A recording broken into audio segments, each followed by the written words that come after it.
നമസ്കാരം, ഷിജോ സക്രിയാണേ. കഴിഞ്ഞ ആഴ്ചയിൽ നമ്മൾ മറൈൻ എഞ്ചിനീയറിംഗുമായി ബന്ധപ്പെട്ട് സംസാരിച്ച സമയത്ത് ആൾക്കാർ നമ്മളോട് ചോദിച്ചൊരു ചോദ്യം ഉണ്ടായിരുന്നു. നമുക്ക് ഈ എയറോനോട്ടിക്കൽ എഞ്ചിനീയറിംഗുമായി ബന്ധപ്പെട്ട കാര്യങ്ങൾ ഇമ്മീഡിയറ്റ് ആണെന്ന് പറയാമെന്ന് ചോദിച്ചിരുന്നു. സത്യത്തിൽ എഞ്ചിനീയറിംഗ് മേഖല പറയുന്ന സമയത്ത് പറയാൻ വേണ്ടി എഴുന്നൊരു കാര്യമാണ്. പക്ഷേ ആൾക്കാരുടെ അങ്ങനെ ചോദിക്കുന്നതിൻ്റെ ഭാഗമായതുകൊണ്ട് തന്നെ നമ്മൾ ഈ ആഴ്ച അതിനെക്കുറിച്ചുള്ള കാര്യങ്ങൾ ഡിസ്കസ് ചെയ്യുകയാണ്. ആരും മറക്കരുത്, നമ്മുടെ ഈ പറയുന്ന യൂട്യൂബ് ചാനൽ നമുക്കൊന്ന് സബ്സ്ക്രൈബ് ചെയ്തിരിക്കണം. ആരെങ്കിലുമൊക്കെ സബ്സ്ക്രൈബ് ചെയ്യാതുണ്ടെങ്കിൽ ഇന്ന് തന്നെ സബ്സ്ക്രൈബ് ചെയ്യുക. നിങ്ങൾക്ക് ആർക്കെങ്കിലുമൊക്കെ ഉപകാരപ്പെടുന്ന കാര്യങ്ങളായതുകൊണ്ട് തന്നെ മറ്റുള്ളവർക്ക് ഒന്ന് അയച്ചു കൊടുക്കാനും കൂടെ നിങ്ങൾ റെഡി ആവണം. നമ്മൾ സംസാരിക്കുന്ന വിഷയം എയറോനോട്ടിക്കൽ എഞ്ചിനീയറിംഗ് ആണ്. ഇപ്പോൾ എയറോനോട്ടിക്കൽ എഞ്ചിനീയറിംഗ് എന്ന് പറയുമ്പോൾ ആൾക്കാർക്ക് ഉണ്ടാകാൻ സാധ്യതയുള്ള ഒരു സംശയമുണ്ട്, ഒരു എയ്റോസ്പേസ് എഞ്ചിനീയറിംഗ് ഉണ്ട്. ഇത് രണ്ടും തമ്മിലുള്ള വ്യത്യാസമാണ് ഏറ്റവും ആദ്യം നമ്മൾ അറിഞ്ഞിരിക്കുക. ഒന്ന് എയറോനോട്ടിക്കൽ എഞ്ചിനീയറിംഗ്, രണ്ട് എയറോസ്പേസ് എഞ്ചിനീയറിംഗ്. ഇത് തമ്മിൽ എൻ്റെ ബന്ധമെന്ന് ചോദിച്ചു കഴിഞ്ഞാൽ സത്യത്തിൽ അഭേദ്യമായ ബന്ധമാണ്. എന്നാൽ രണ്ടും ഒന്നാണെന്ന് ചോദിച്ചാൽ ഒന്നല്ല, രണ്ടാണ്. പലരും പറയുക എയറോസ്പേസ് എഞ്ചിനീയറിംഗിൻ്റെ പാർട്ടാണ് എയറോനോട്ടിക്കൽ എഞ്ചിനീയറിംഗ് എന്ന് പറയുന്ന ആൾക്കാരുണ്ട്. പക്ഷേ അതല്ല, എയറോനോട്ടിക്കൽ എഞ്ചിനീയറിംഗ് ആണ് ആദ്യം വന്നത്, അത് കഴിഞ്ഞാൽ എയറോസ്പേസ് എഞ്ചിനീയറിംഗ് വന്ന ആൾക്കാരുണ്ട്. എന്താണെങ്കിലും ഇത് രണ്ടാണെന്ന് മനസ്സിൽ കാണുക. ഒന്ന് സ്പേസുമായി ബന്ധപ്പെട്ട കാര്യങ്ങളാണ്, സ്പേസ് ഷിപ്പുമായി ബന്ധപ്പെട്ട കാര്യങ്ങളാണ് ഒരു കാര്യം. രണ്ടാമത്തെ കാര്യം നമ്മൾ എയറോനോട്ടിക്കൽ എഞ്ചിനീയറിംഗ് എന്ന് പറയുന്നത് നമുക്ക് ശരിക്കും പറഞ്ഞാൽ നമ്മുടെ ഫ്ലൈറ്റ് എയർക്രാഫ്റ്റുമായി ബന്ധപ്പെട്ട കാര്യങ്ങളാണ്. അപ്പോൾ അതിനെ രണ്ടായിട്ട് കാണാനായിട്ട് ആദ്യം നമ്മൾ പഠിക്കണം. ഇതിൽ രണ്ട് കോഴ്സുകളാണുള്ളത് സത്യത്തിൽ. ഒന്ന് എയറോനോട്ടിക്കൽ എഞ്ചിനീയറിംഗ് എന്ന് പറയുന്ന 4 വർഷത്തെ ബിടെക് കോഴ്സ്. ഒരുപാട് സ്ഥാപനങ്ങളിലൊന്നും ആ കോഴ്സ് ഇല്ല കേട്ടോ, അത് നമ്മൾ ആദ്യം മനസ്സിലാക്കണം. അതിൽ രണ്ടാമത്തെ കോഴ്സ് എന്ന് പറയുന്നതാണ് എയർക്രാഫ്റ്റ് മെയിൻ്റനൻസ് എഞ്ചിനീയറിംഗ്, AME എന്ന് പറയും. ഇത് തമ്മിൽ തന്നെ വിദ്യാഭ്യാസം എന്ന് വെച്ചാൽ ഈ സിവിൽ ഏവിയേഷൻ ഡിപ്പാർട്ട്മെൻറ്റ് നൽകുന്നൊരു സർട്ടിഫൈഡ് അല്ലെങ്കിൽ ഡിപ്ലോമ കോഴ്സാണ് എയർക്രാഫ്റ്റ് മെയിൻ്റനൻസ് എഞ്ചിനീയറിംഗ്. 3 വർഷത്തെ 4 വർഷത്തെ കോഴ്സുകൾ അവൈലബിൾ ആണ്. നമ്മുടെ എയറോനോട്ടിക്കൽ എഞ്ചിനീയറിംഗ് എന്ന് പറയുന്ന ഒരു ബിടെക് കോഴ്സാണ്. നോർമൽ എഞ്ചിനീയറിംഗ് കോഴ്സുകളെ പോലെ തന്നെ ഒരു ബിടെക് കോഴ്സാണ്. ഈ കോഴ്സിൻ്റെ കാലാവധി 4 വർഷ കോഴ്സാണ്. അപ്പോൾ ഇത് നമ്മൾ വ്യത്യാസം ഉണ്ടെന്ന് വെച്ച് കഴിഞ്ഞാൽ സത്യത്തിൽ ഇതിൽ ഏറ്റവും ടോപ്പ് കോഴ്സ് എന്ന് പറയുന്നത് എയറോനോട്ടിക്കൽ എഞ്ചിനീയറിംഗ് ആണ്. പക്ഷേ അതിന് നമുക്ക് കിട്ടുന്ന സീറ്റുകൾ, കോളേജുകളുടെ എണ്ണമൊക്കെ വളരെ കുറവായതുകൊണ്ടാണ് ഈ സിവിൽ ഏവിയേഷൻ ഡിപ്പാർട്ട്മെൻറ്റ് ഇങ്ങനൊരു കോഴ്സ് കൂടെ ആഡ് ചെയ്തിരിക്കുക, AME എന്ന് പറയുന്നൊരു കോഴ്സ്.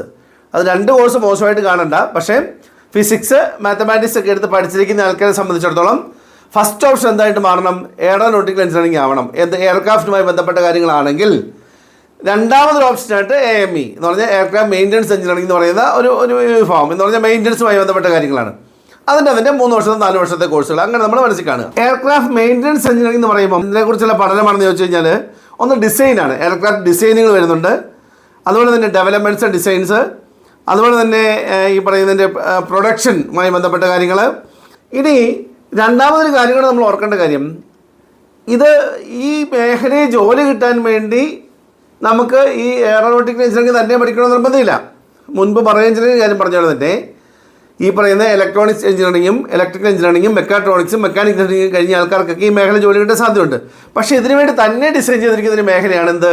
ഈ പറയുന്ന എയർക്രാഫ്റ്റ് മെയിൻ്റനൻസ് എഞ്ചിനീയറിംഗ് എന്ന് പറയുക, അല്ലെങ്കിൽ എയറോനോട്ടിക്കൽ എഞ്ചിനീയറിംഗ് എന്ന് പറയുക.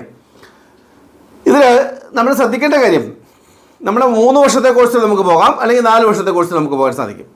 ഈ പറയുന്ന കോഴ്സുകളുടെ എല്ലാം ബേസിക് ക്വാളിഫിക്കേഷൻ എന്ന് പറയുന്നത് 12th ആണ് കേട്ടോ. 12ാം ക്ലാസ് പാസ്സായിരിക്കണം. ഫിസിക്സ്, മാത്തമാറ്റിക്സ് കമ്പൽസറി ആയിട്ട് പഠിച്ചിരിക്കണം. മിനിമം 50% മാർക്ക് ഉണ്ടാവണം. ഇതാണ് ഇതിൻ്റെ ക്വാളിഫിക്കേഷൻ. ഇതിൻ്റെ മേഖലകൾ എന്നൊക്കെ പറഞ്ഞാൽ സീനിയർ ഡിസൈൻ എഞ്ചിനീയറിംഗ്, അല്ലെങ്കിൽ senior project manager, wing commander, അതുമല്ലെങ്കിൽ ചീഫ് റിസർച്ച് മാനേജർ, ഇങ്ങനെയൊക്കെയുള്ള പല കാറ്റഗറിയിലാണ് നമുക്ക് ജോലി സാധ്യതയുള്ളത്. പക്ഷേ ഇതിൻ്റെയൊക്കെ ബേസിക്കായിട്ട് പറയുക ഈ കോഴ്സായിരിക്കും കേട്ടോ. നമുക്ക് 4 വർഷത്തെ എയറോനോട്ടിക്കൽ എഞ്ചിനീയറിംഗ് പഠിക്കണമെന്നുണ്ടെങ്കിൽ നമുക്ക് ഏകദേശം നമുക്കൊരു 5 ലക്ഷം രൂപ അല്ലെങ്കിൽ 10 ലക്ഷം രൂപ വരെയൊക്കെയാണ് ഇപ്പം നിലവിലുള്ള കോഴ്സ് ഫീസ് എന്നൊക്കെ പറയുക. വളരെ കുറച്ച് കോളേജുകളേ ഉള്ളൂ. അത് AME ആണെങ്കിൽ, എയർക്രാഫ്റ്റ് മെയിൻ്റനൻസ് എഞ്ചിനീയറിംഗ് ആണെങ്കിൽ നമുക്ക് അത്രയും എക്സ്പെൻസ് വരുന്നില്ല, കുറച്ച് എക്സ്പെൻസ് വരാൻ സാധ്യതയുള്ളൂ. ഇത് ഈ 2 പഠിച്ചാലും നമ്മൾ ജോലി ചെയ്യേണ്ടത് എയർക്രാഫ്റ്റ് മാനുഫാക്ചറിങ്ങിലും അതിൻ്റെ മെയിൻ്റനൻസിലുമാണ്. അപ്പോൾ ഈ മാനുഫാക്ചറിങ് അല്ലെങ്കിൽ അതിൻ്റെ ഡിസൈൻ എന്നൊക്കെ പറയുന്നത് ഏത് തലത്തിലേക്ക് വരും? 4 വർഷത്തെ എയറോനോട്ടിക്കൽ എഞ്ചിനീയറിംഗ് പഠിച്ച ആൾക്കാരിലേക്ക് വരികയും മെയിൻ്റനൻസ് എന്ന് പറയുന്നത് എയർക്രാഫ്റ്റ് മെയിൻ്റനൻസ് എഞ്ചിനീയറിംഗിലേക്ക് വരും. അതാണ് നമ്മളുടെ വ്യത്യാസം. ജോലി സാധ്യത നന്നായിട്ടുള്ള കോഴ്സാണ്.